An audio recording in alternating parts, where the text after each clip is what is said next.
नमस्कार। ये आकाशवाणी शिमला है। अब आप प्रभा शर्मा से कोविड-19 पर विशेष समाचार सुनिए। देश भर में 18 वर्ष से अधिक आयु वर्ग के लिए सरकारी केंद्रों पर निशुल्क कोविड टीकाकरण अभियान जारी है। युवाओं से आग्रह है कि टीका लगवाएं और अन्य लोगों को भी इसके लिए प्रोत्साहित करें। कोविड स्वास्थ्य के लिए खतरा बना हुआ है। ऐसे में एहतियाती उपायों के पालन में कोताही न बरतें।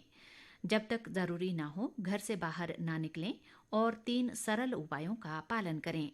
मास्क लगाएं, 2 गज की सुरक्षित दूरी बनाए रखें, हाथ और मुंह साफ रखें।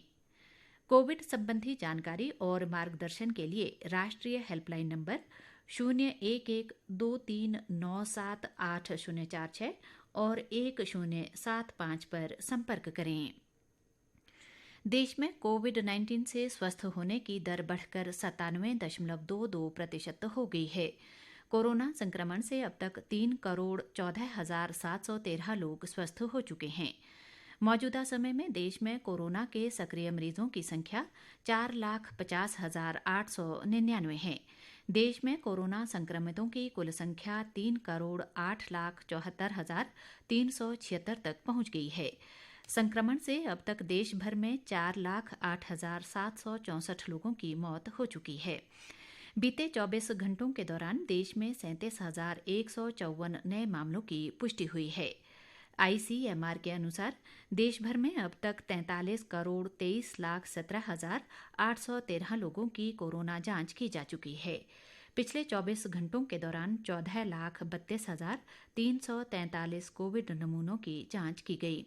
अभी तक देश भर में 37,73,52,501 लोगों को टीका लगाया जा चुका है। इधर प्रदेश में कोरोना संक्रमण के मामलों में गिरावट जारी है। कल राज्य में 63 नए मामले सामने आए, जबकि इस दौरान 132 कोरोना मरीज स्वस्थ भी हुए हैं। राज्य में संक्रमितों की कुल संख्या बढ़कर 2,03,626 तक पहुंच गई है। अब तक 1,98,882 मरीज स्वस्थ हो चुके हैं और वर्तमान में 1,247 सक्रिय मामले हैं।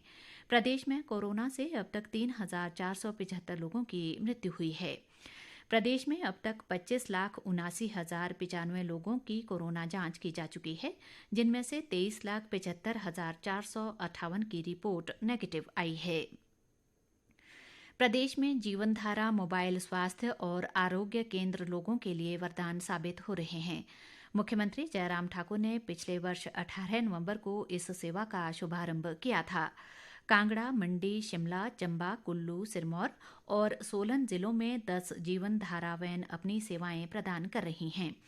कोविड-19 की बदलती परिस्थितियों के चलते सभी 10 जीवनधारा को रैपिड एंटीजन टेस्टिंग के लिए तैनात किया गया है। जीवनधारा के अंतर्गत इस वर्ष 11 मई से 7 जुलाई तक राज्य के विभिन्न 7 जिलों में 12,140 मरीजों की जांच की गई।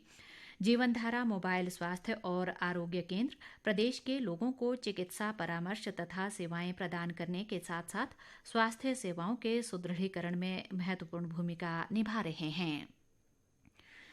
खाद्य व नागरिक आपूर्ति मंत्री राजेंद्र गर्ग ने कहा है कि वैश्विक महामारी कोरोना से उत्पन्न आपात परिस्थितियों के दौरान प्रधानमंत्री नरेंद्र मोदी और मुख्यमंत्री जयराम ठाकुर ने देश व प्रदेश को सशक्त नेतृत्व प्रदान किया है। उन्होंने कहा कि ऑक्सीजन व दवाइयों की आपूर्ति, स्वास्थ्य क्षेत्र में ढांचागत विकास, सैंपलिंग, टेस्टिंग और वैक्सीनेशन के कार्य को तेजी से अंजाम देकर प्रधानमंत्री ने विश्व भर में एक मिसाल कायम की है। राजेंद्र गर्ग ने कहा कि कोरोना काल में प्रधानमंत्री गरीब कल्याण योजना के माध्यम से देश के लगभग 80 करोड़ लोगों को मुफ्त राशन उपलब्ध करवाया जा रहा है।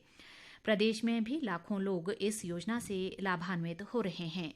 राजेंद्र गर्ग ने कहा कि कोरोना संक्रमण के मामलों में अब काफी कमी आई है, लेकिन अभी भी पूरी सावधानी बरतने की आवश्यकता है। वे कल घुमारवीं में जनसमस्याएं सुनने के मौके पर बोल रहे थे। गर्ग ने क्षेत्रवासियों से कोरोना नियंत्रण संबंधी सभी नियमों का पालन करने तथा कोरोना रोधी वैक्सीन की दोनों डोज लगवाने की अपील भी की है। ऊना जिले में आज 21 वैक्सीनेशन केंद्रों पर कोविड-19 टीकाकरण किया जाएगा। मुख्य चिकित्सा अधिकारी डॉक्टर रमन शर्मा ने ये जानकारी दी है। इसी के साथ ये समाचार बुलेटिन समाप्त हुआ। नमस्कार।